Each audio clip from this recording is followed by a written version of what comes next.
If one were to look up site in the dictionary, it would be defined as an area of ground on which a town, building, or monument is constructed. However, according to Carol Burns, an architect working in the greater Boston area, the architectural site eludes precise definition partly because of the disarming immediacy of its physical setting, which all too easily eclipses apprehension of its constructive and constitutive aspects.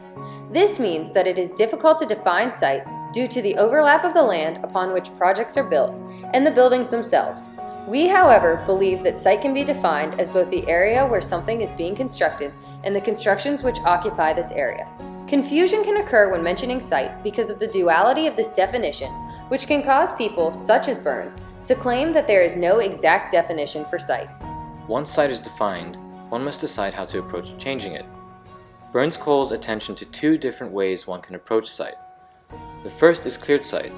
The idea of the cleared site is based on an assumption that the site as received is unoccupied, lacking any prior constructions and empty of content. This approach disregards anything already existing in the site and views it instead as a blank canvas. The second approach, which is opposed to the idea of the cleared site, is that of the constructed site, which emphasizes the visible physicality, morphological qualities, and existing conditions of land and architecture. This approach considers what already exists at a site, whether it be the natural landscape, the buildings, or the infrastructure. The architecture devised for the spot is conceived as a constructive extension of the conditions of the location itself. It thus provides a further construction of the already constructed site. Burns uses falling water as an example of this due to its response to the land upon which it was built. We believe that the best approach to site is a blend of the cleared and constructed concepts. It is possible to investigate the existing situation, building, city, or native land to discover its latent qualities or potential. Inherent conditions can motivate the ensuing construction so that the new participates in the existing. This allows both a criticism and a release from the received conditions and, reciprocally, a reverberation of them so that the boundaries between the conditions as received and as renovated become blurred. Both may be productive because both are aggressive with respect to each other. We must not only consider how to blend the approaches to site, but also how to define space within an urban setting. There are two main beliefs when it comes to space in cities. The first is that there are two types of space, public and private, which are distinct and cannot ooze into each other. The other is that public and private spaces are amorphous, blending together into one. The former could not be applied to an urban setting because it discourages interaction. The latter, however, is equally ineffective in modern society because it would make people uncomfortable not to have safe, private spaces.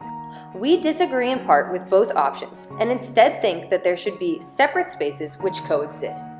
Instead of one or two spaces, we suggest having three: public, private, and an integration of the two. This would create safe spaces, shared spaces, and semi-private spaces that allow for both safety and interaction. One architect who applied this concept to their project is Christian Corman.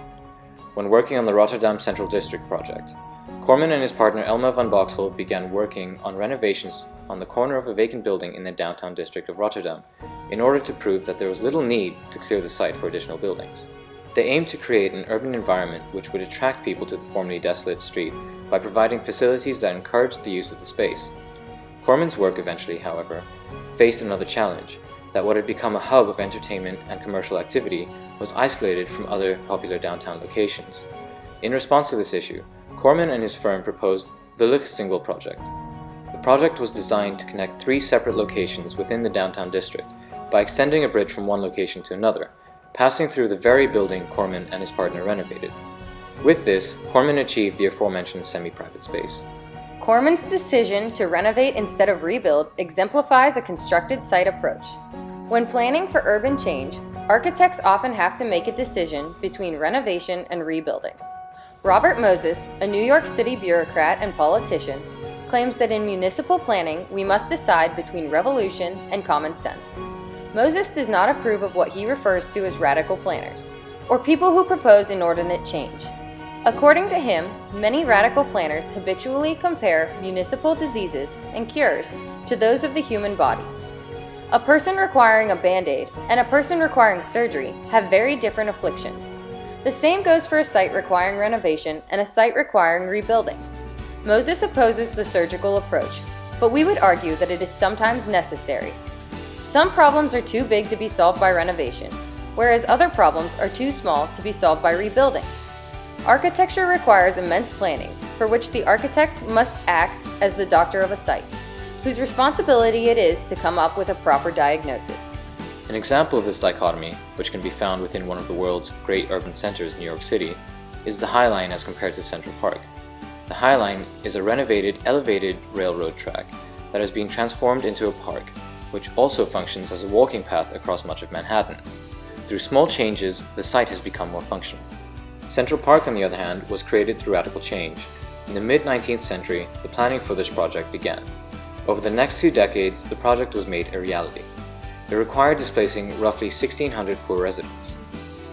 Both projects defy traditional views of landscape architecture because of their location within an urban setting.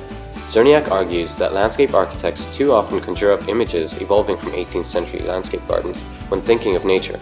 This implies that a landscape must exist separate from an urban setting, but similar to how public and private spaces can be blended together, so can cities and green space. This integrative use of landscape is largely due to speculative thinking, such as that by Zerniak.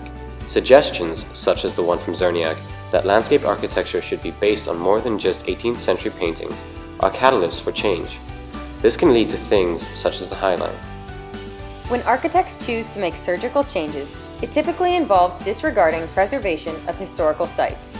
This can be related to the idea of cleared site. This is not necessarily the best approach, though. In metropolitan planning, the tacticians, if that is to be their name, adapt, modify, improvise, and improve, boldly, but with respect for our heritage. How often do we have the opportunity to work with the blank page, the untouched canvas, the raw land? So many of the sites presented to architects have pre-existing conditions, which must be considered when planning a project. It is commonly accepted that the urban environment embodies a plethora of opposing ideas. These oppositions should not, however, be considered gospel, because they do not always have to exist as separate entities. We can instead think of these dichotomies as dialects. Then, we can create a more adaptable way of approaching architecture.